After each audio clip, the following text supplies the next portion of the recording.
¿vale? Listo, pero entonces dame 2 segundos, te presento. Vale. Muy buenas noches a todos, ¿cómo han estado? Bienvenidos una vez más al taller del búho. Hoy estamos en la muy grata compañía del doctor Astudillo. El doctor Esteban Astudillo, pues lo conozco desde estudiante, mucho tiempo atrás. Me siento muy orgullosa de él. Ahora es cardiólogo hemodinamista de la Universidad de México, de la UNAM, y está acompañándonos hoy porque quiere compartir con nosotros acerca de los signos y síntomas más comunes en cardiología y qué hacer para poder identificarlos. Doctor, bienvenido. Muchas gracias por acompañarnos. Muchas gracias, doctora. Es un placer estar en el taller del búho, que ya lleva bastante tiempo acompañándonos en las noches.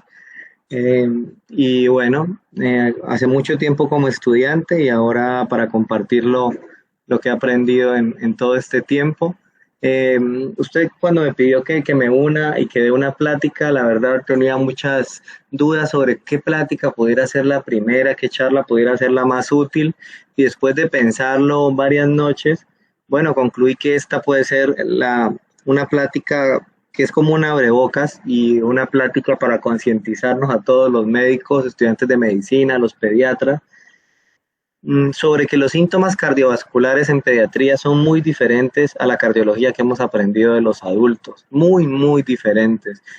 Aquí vale el dicho clásico de que los niños no son adultos chiquitos, los niños son niños, y el espectro, así como la frecuencia cardíaca y respiratoria varía con la edad, pues los síntomas cardiovasculares son muy variables con la edad.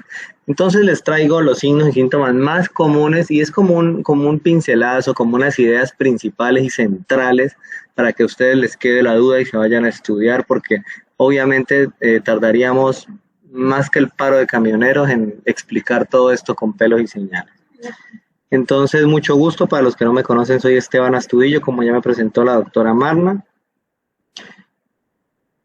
Primero lo primero, ¿vale? Primero lo primero. Lo primero que uno tiene que hacer, o el deber de uno como médico, es que el paciente no se vaya a morir, porque sin paciente, pues, no hay cómo trabajar ni hay qué hacer, ¿vale? Lo primero es identificar cosas graves. No se nos pueden pasar cosas graves. Como médicos nos pueden pasar muchas cosas, pero lo que no nos debe pasar es que se nos pase algo que está, mejor dicho, pues a flor de piel, una emergencia en la cual tengamos que actuar muy rápido. En cuanto entonces a esto que les quiero decir, es identificar que un paciente no esté en choque cardiogénico. Hay cierto tipo de cosas que son muy graves en cardiología pediátrica, como el taponamiento cardíaco, un trastorno del ritmo grave que nos pueda llevar a una parada cardiorrespiratoria, un paciente que tenga un hipoflujo pulmonar muy severo, o un paciente que tenga una insuficiencia cardíaca congestiva. En cualquiera de estos escenarios, si a ustedes se les olvida de cómo es el uno u el otro, lo que va a pasar es que el paciente va a tener alterado el triángulo de la evaluación pediátrica. Esto es muy sencillo y muy simple, ¿vale? Evaluar la apariencia, el trabajo respiratorio y la circulación de nuestro paciente nos va a hacer concluir de que si todo está bien, pues lo más probable es que el paciente no tenga nada de esto, y yo puedo pensar con tranquilidad, hacer mi historia clínica, demorarme, mandar estudios de laboratorio, imágenes, llamar al cardiólogo y demás. Pero si alguna de estas está alterada y nos hace sospechar en cualquiera de estas enfermedades que les estoy mencionando, pues nos veremos en la obligación de correr. ¿Por qué? Porque estamos ante muy probablemente un choque cardiogénico a la vuelta de la esquina. Entonces, lo primero es que el paciente no vaya a tener choque cardiogénico, ¿vale? Si ya estamos todos tranquilos con el triángulo de la evaluación pediátrica, ahora sí empiezan todos los signos y síntomas más comunes en cardiología pediátrica. Los voy a poner en orden, por así decirlo, de importancia, y en orden de que si generalmente este signo o síntoma aparece, estamos frente a una enfermedad del corazón, ¿vale? El primero es la cianosis, que es la coloración azulada de la piel. La coloración azulada de la piel debe ser central. Por favor, aquí un dato importante: no periférica, ¿vale? No periférica. ¿Por qué periférica? Pues puede ser cualquier cosa, un evento vasomotor, reactividad, en fin. La cianosis central es la coloración azulada, sobre todo véanlo en las encías. En las encías, abran la boca a su paciente y ustedes van a notar ahí la cianosis, ¿vale? Generalmente cuando estamos ante un paciente con cianosis central, que es muy pequeño, recién nacido o lactante, vamos a estar ante una cardiopatía congénita. Generalmente. Listo, yo sospecho que tiene una cardiopatía congénita y tiene cianosis. Voy a correr, me voy a volver loco. Bueno, si el paciente satura más de 75% en promedio, generalmente va a tolerar bien la cianosis. Si el paciente satura menos de esto, nos veremos en la necesidad de correr. Ojo, estoy refiriéndome a que la cianosis es por una cardiopatía congénita, porque yo no voy a estar tranquilo que un paciente sature 78 si es por una crisis asmática, ¿verdad? Debo tomar la saturación en las 4 extremidades, es muy importante, muy, muy importante. ¿Por qué? Bueno, se los explicaré en una próxima reunión, ¿vale? Pero así se hace el tamiz cardiológico neonatal, ténganlo presente.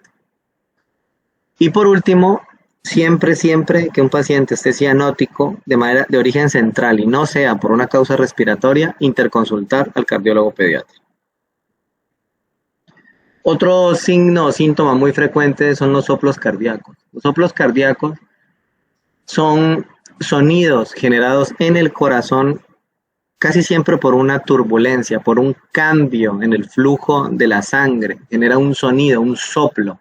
Un soplo es un signo, un soplo no es una enfermedad, ¿vale? Cuando ustedes le expliquen a las mamás o a los papás, el paciente tiene un soplo, tienen que explicarles muy bien que esto, como puede ser una enfermedad del corazón, puede que sea inocente y puede que no sea nada, ¿vale?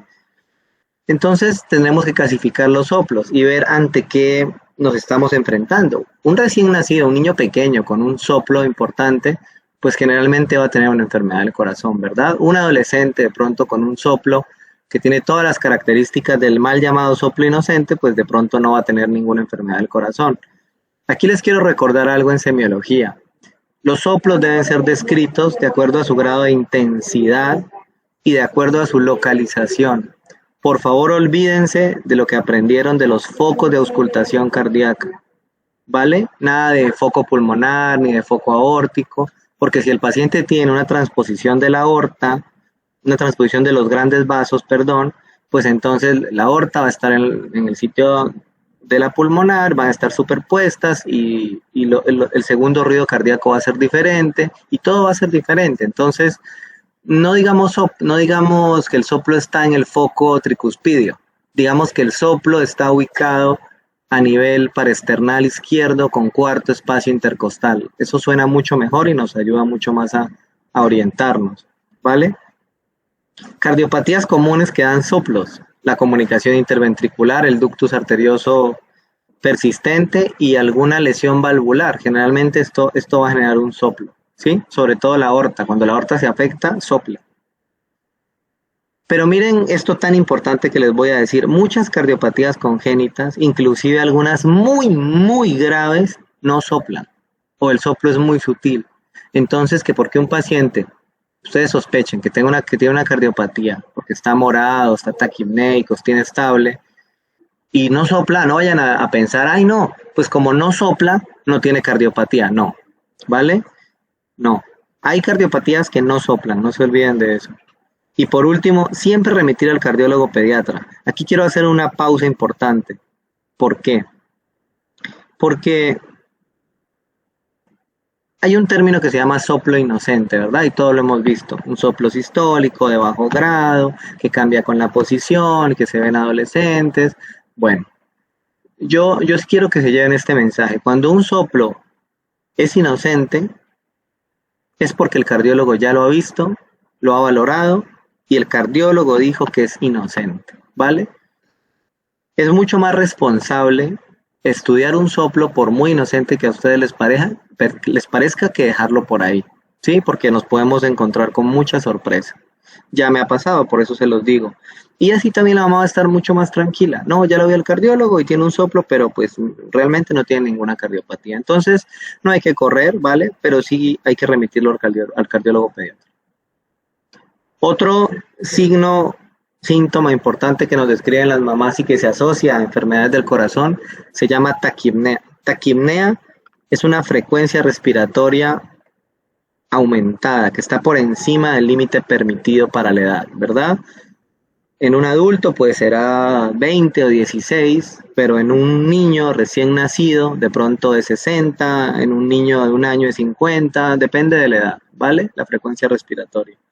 Entonces, cuando un paciente está con taquipnea, a veces es diferente a estar con dificultad respiratoria. Me explico. La taquipnea, cuando se asocia a una enfermedad pulmonar, generalmente viene acompañada de polipnea, de retracciones, de mucha dificultad, de desbalance toracoabdominal, ¿sí? Cuando un niño, un recién nacido, por ejemplo, tiene una taquipnea confortable, que es como le llamamos los cardiólogos, o happy taquipnea, como van a ver en inglés, esta taquipnea feliz o este paciente con algo de aumento en su frecuencia respiratoria, pero que está tranquilo, que come. Generalmente ese pacientito recién nacido, tengan cuidado, o lactante, porque puede tener una cardiopatía congénita. La mamá va a decir, sí, a veces respira rápido, doctor, pero está tranquilo, no se pone morado, come. De pronto ella también te va a decir que cuando come, aumenta la taquipnea y empieza a sudar. Bueno, cuidado, que esos son síntomas de que puede tener una cardiopatía congénita, ¿vale? La taquipnea puede ser por muchas causas. Y una manera fácil e importante de evaluarla, además del examen físico, es hacer una radiografía de tórax, ¿vale? Hacer una radiografía de tórax. En la radiografía de tórax podemos encontrar cosas como esta. La imagen de arriba a la izquierda es un paciente, como pueden ver, muy pequeñito, recién nacido, que tiene congestión venocapilar. Aquí me imagino que ya hay muchos médicos que han visto algún paciente adulto infartado muy grave, en el cual las cavidades izquierdas están fallando y por ende hay congestión retrógrada del atrio izquierdo hacia las venas pulmonares y esto nos produce congestión venocapilar. No confundir con hiperflujo pulmonar, que es la imagen de abajo a la derecha. Hiperflujo pulmonar es aumento del flujo hacia la vasculatura pulmonar, generalmente causado por un cortocircuito de izquierda a derecha, o sea, una CIB o un conducto arterioso, pues, para decir las más frecuentes. Sí, pero como ustedes pueden ver, estas no son radiografías normales, inclusive la de abajo tiene una cardiomegalia importante. Y compárenla con esta, que es una radiografía en la cual el pulmón se ve negro, la trama vascular no se ve prácticamente. Eso es un paciente con un hipoflujo pulmonar marcado, muy probablemente por una enfermedad del corazón crítica, ¿sí? Del recién nacido, del lactante. Entonces no olviden por favor que cuando un paciente tiene taquipnea y el pediatra o ustedes ya han descartado una causa pulmonar, puede ser que estén frente a una enfermedad del corazón y no duden en interconsultar al cardiólogo pediatra. Luego están las palpitaciones. Las palpitaciones son la percepción del latido cardíaco, ¿verdad? Los humanos normalmente no percibimos cuando respiramos ni cuando late nuestro corazón. ¿Por qué? Porque estamos totalmente acostumbrados a esto y normalmente no nos damos cuenta, pero cuando nos damos cuenta de cómo late el corazón y de que late con fuerza y rápido, es generalmente porque nuestro corazón está acelerado. Entonces esa percepción del corazón son las palpitaciones. Y aquí viene un dato muy importante. Normalmente cuando un niño consulta porque se toca el pecho, la mamá dice que le duele el pecho, normalmente no le duele el pecho, normalmente lo que tiene es palpitaciones, ¿sí? Y aquí viene otro dato clave. En pediatría, preocúpense más por las palpitaciones que por el dolor torácico, ¿vale? No lo olviden. En adultos de pronto es diferente. Un paciente de 90 años que le duele el pecho, bueno, hay que tener mucho cuidado. Pero en un niño lo más probable es que pues no sea de origen cardíaco ese dolor de pecho, sino que lo que él tenga sea como esa sensación de disconfort en el pecho porque él no sabe qué le pasa y lo que tiene es palpitaciones. Las palpitaciones, como pueden ser benignas, pues pueden ser muy malignas, ¿vale? Entonces la primera pregunta que nos vamos a hacer con un paciente con palpitaciones y con cualquiera de los otros signos y síntomas que acabamos de describir es si tiene o no inestabilidad hemodinámica. Si no tiene inestabilidad, si nuestro triángulo de la evaluación pediátrico es normal, pues bueno, vamos a estar tranquilos y vamos al siguiente paso importante, que es tomar un electrocardiograma. Otra perla de oro. Siempre que un paciente ingrese por palpitaciones al servicio de urgencias o a su consulta, hay que tomarle un electrocardiograma de 12 derivaciones, por favor. Siempre. Así no lo sepan leer, así no sepan qué hay ahí, siempre hay que tomar un electrocardiograma, ¿vale? Siempre. ¿Por qué? Porque las palpitaciones pueden ser intermitentes y secundarias a arritmias, ¿verdad? Y estas arritmias pueden ser transitorias. Entonces, cuando ya al niño se le quitan las palpitaciones y está bien, y le hacemos el electro luego en la consulta externa, que lo mandamos por la consulta, ¿verdad? Pues ya no vamos a encontrar nada. Mientras que si lo agarramos con las palpitaciones, con la taquicardia en el momento, eso es muy valioso porque podemos hacer el diagnóstico preciso de qué taquiarritmia o qué problema del ritmo tiene en su corazón. Y eso va a ser valiosísimo para el manejo y el futuro de nuestro paciente, ¿vale?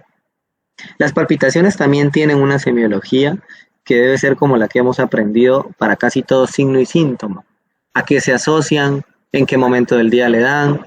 Si empiezan lento y van aumentando su frecuencia, si paran abruptamente o si van parando despacio, va bajando la frecuencia lentamente. Y si se asocian pues a disnea, dolor torácico o síncope, hay que tener mucho cuidado porque eso es una bandera roja, ¿vale? Por último, nunca lo olviden, si el paciente está estable, bueno, de manera ambulatoria lo vamos a mandar al cardiólogo pediatra, pero si está inestable hay que dejarlo hospitalizado y consultar rápidamente al cardiólogo pediatra. Este tip es importante y es que cuando tengan un electro, esto aplica para adultos y niños,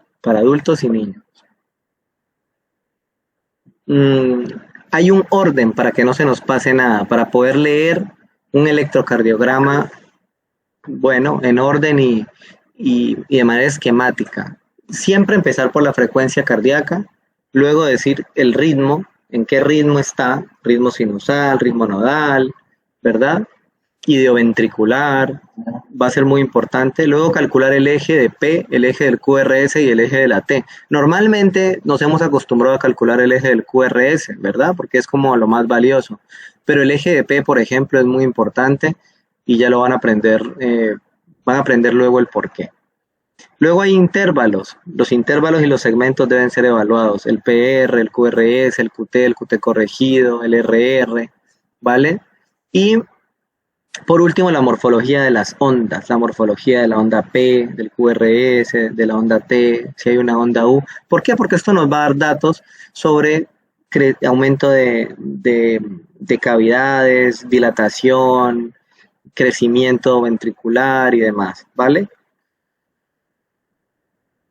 El electro en pediatría es todo un reto y es un cambio importante comparado con adultos, porque por ejemplo, cuando a ustedes les han enseñado que cuando en un adulto tenemos las ondas T invertidas, eso es algo muy grave, ¿verdad? O cuando el eje está hacia la derecha es algo totalmente anormal. Pues bueno, en pediatría no, en pediatría el eje cambia con la edad, las ondas T varían de acuerdo a la edad. Lo que sí no cambia, doctores y doctoras, es los criterios del ritmo sinusal, ¿vale? Vamos a olvidar de que ritmo sinusal es todo QRS precedido de una onda P, por favor, para siempre.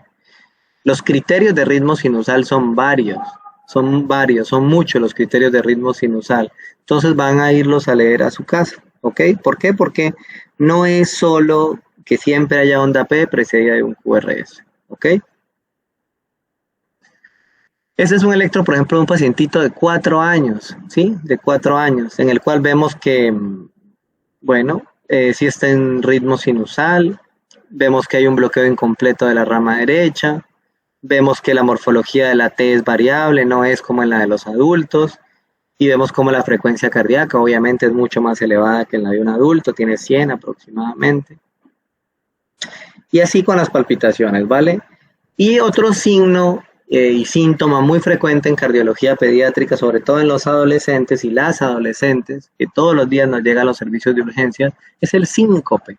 El síncope es la pérdida del tono postural por completo y de la conciencia generalmente, pero es muy rápido, muy fugaz. El paciente se desploma, pero rápidamente se recupera y se recupera bien prácticamente.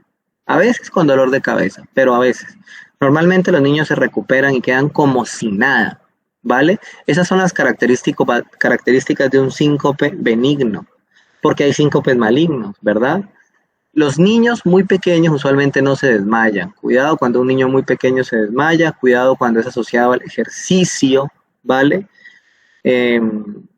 Y cuidado cuando no hay como una especie de aura o de síntomas premonitorios. Los adolescentes o los adultos que se desmayan, no sé si hay alguno aquí en el grupo, ya saben cuándo se van a desmayar. Empiezan a decir, me siento mal, veo borroso, veo negro y ¡pum!, se desmayan, ¿sí? Entonces, normalmente el síncope es acompañado de todo eso, ¿vale? Volvemos a lo mismo. Siempre que un paciente llegue al servicio de urgencias por síncope, debe tener un electrocardiograma. ¿Por qué? Porque la causa más común de síncope maligno, no benigno, sino maligno, son los trastornos del ritmo en el corazón, ¿vale? Entonces, queremos estar seguros de que en el momento el paciente no tiene ninguna arritmia grave. Bueno, se sincopó, perfecto, ya se recuperó, no tiene ninguna arritmia grave, no tiene ningún signo de alarma, listo, lo puedo manejar en casa. ¿Cómo? Pues lo puedo manejar con medidas generales, lo puedo manejar con sal, con ejercicio. Lo puedo manejar así, ¿sí? De un segundo, veo la presentación, sí, está todo bien. Bueno,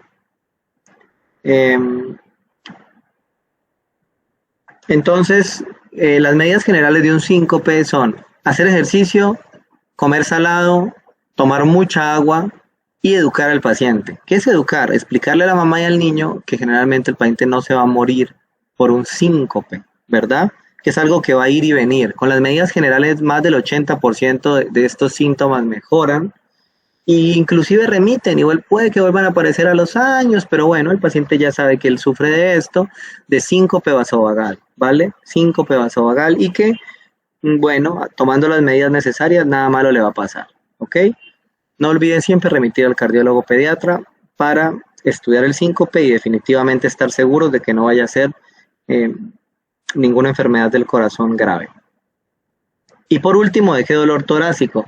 ¿Por qué lo dejé de último? Pues porque dolor torácico en pediatría generalmente es benigno, ¿verdad? Nos enfrentamos a un niño con dolor torácico y bueno, tendremos que evaluar qué causas puede tener para este dolor. Si es un dolor que es no cardíaco, ya veremos qué estudios le hacemos. Tiene un síndrome de Tietz, tiene una costocondritis. Los niños, ¿qué pasa? Es muy frecuente que no calientan, hacen ejercicio, corren como locos y claro, terminan con dolores musculares, pero ellos no se dan ni cuenta de eso, ¿sí? Y entonces luego les está doliendo el pecho. Ahora los niños comen muy mal, comen desde chiquito pizza, hamburguesa, perrito caliente en la calle, mucha salsa, mucha Coca-Cola, también pueden sufrir de reflujo, enfermedad ácido péptica, entonces es otra causa de dolor torácico, ¿sí? Y bueno, así tenemos muchas, una neumonía puede dar dolor pleurítico y dolor torácico, son infinidades, ¿vale?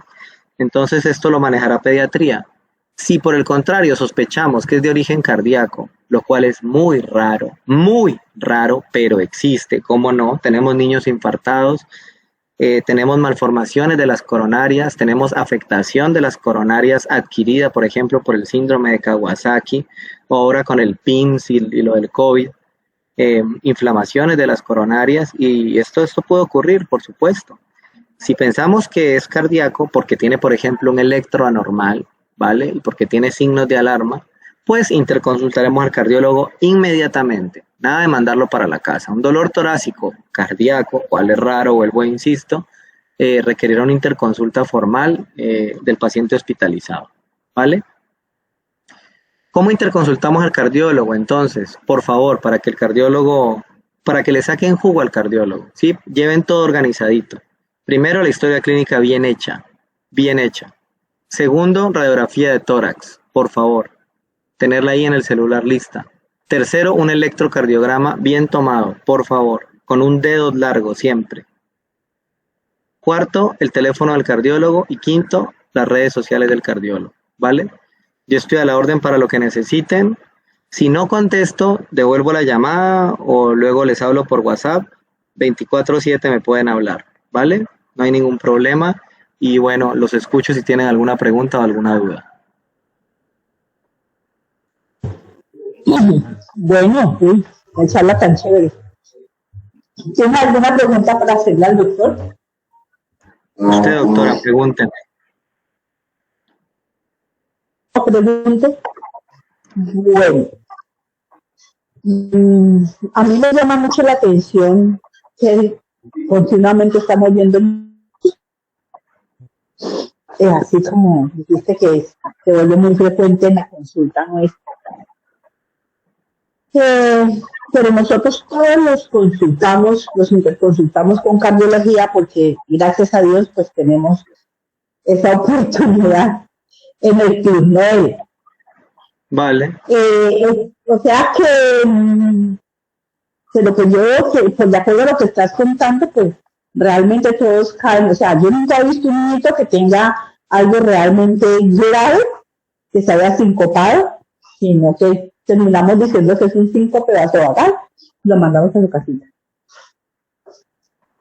Así es, doctora. Mi pregunta sería,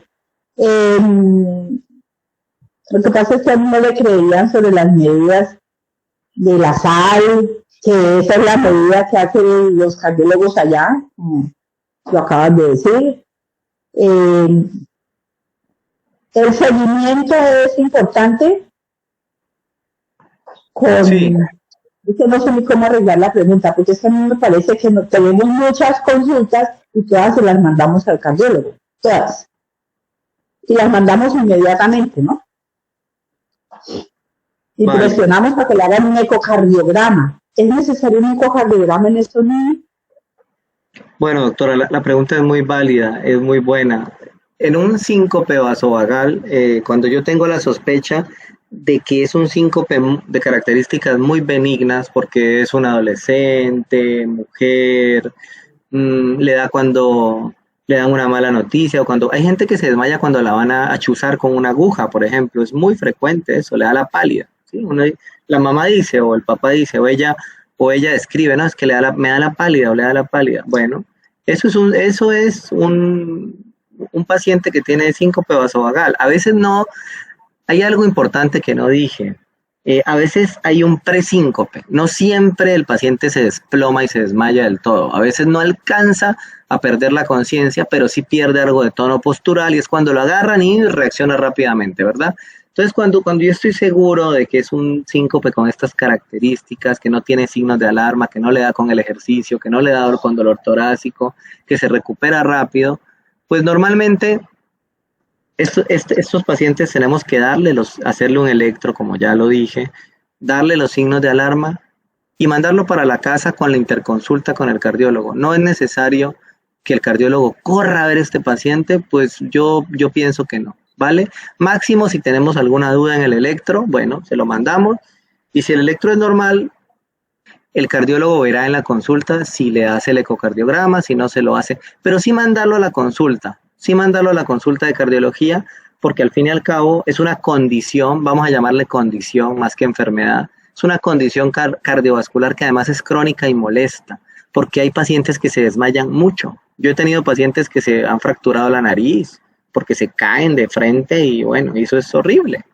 Entonces, esa sería mi recomendación. El electro sí o sí, si algo se lo mando al cardiólogo y si todo está bien, para la casa con interconsulta ambulatoria.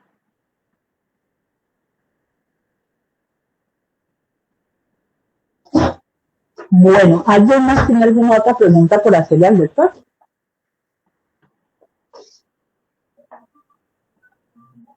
Vea. Eso quiere decir... A ver, aquí está preguntando, doctor, ¿en qué casos puntuales un dolor torácico me hace pensar en algo cardíaco urgente? Muy buena pregunta, pero se llama Valeria. ¿Por qué no habla? ¿Será que tiene miedo? Bueno, muy bien. Valeria, Entonces le respondo. Cuando un paciente tiene inestabilidad hemodinámica, voy a ponerlo aquí. Voy a ponerlo aquí de nuevo. Por eso empezamos con esta presentación. ¿Sí la ven, verdad? Primero lo primero. ¿Sí? Cuando un paciente tiene alteración en el trabajo respiratorio, está pálido, está moteado, está cianótico, y su apariencia es mala, o sea, está somnoliento, está choqueado, está convulsionado, o cualquiera de esas. Y además de eso, le duele el pecho, o dice que le duele el pecho, o le dolió el pecho, porque ya está desmayado, ya no puede hablar, pues entonces yo voy a sospechar en que tiene un problema cardíaco, ¿verdad? Ya ni hablar de si hago un electrocardiograma, unas troponinas, y están alteradas, un péptido natriurético y está alterado, que eso nos hace evaluar sobre todo si hay una falla cardíaca en agudo, y por último un estudio para evaluar la función cardíaca de manera directa, como un ecocardiograma, ¿verdad? Entonces, Valeria, primero lo primero. Primero este triángulo en los niños, ¿vale? Este triángulo nos saca de todos los apuros. Ustedes no se pueden imaginar. Esta es la clase más importante de toda la pediatría. El triángulo de la evaluación pediátrica, ¿vale? Si esto está bien, muy probablemente el dolor que tiene tu paciente y el electro está bien, muy probablemente el dolor que tiene tu paciente en el pecho no va a ser grave. No sé si respondí tu pregunta.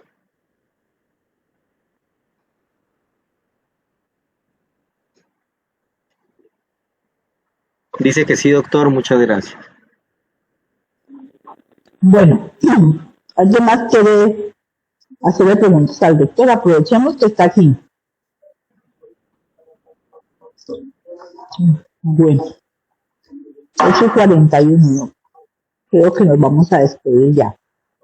No sin antes darte unos sinceros agradecimientos por participar en este espacio. Lleva muchos años, de verdad, mucho rato. Y ha sido un espacio muy chévere porque pues permite que aprovechemos todas estas charlas y aprendamos muchísimo. Y yo sé que es cuchareado, pero esas cucharadas son muy chéveres, uno aprende muchas cosas de ahí. Cordialmente invitado, me habías propuesto una serie de charlas, así es que estás cordialmente invitado para que las organicemos y las puedas dar en secuencia, como gustes, y todos cordialmente invitados para escuchar esta charla. Y a propósito, en la próxima semana tenemos al doctor Olaya, que es residente de medicina familiar, hablando de la interpretación del hemograma.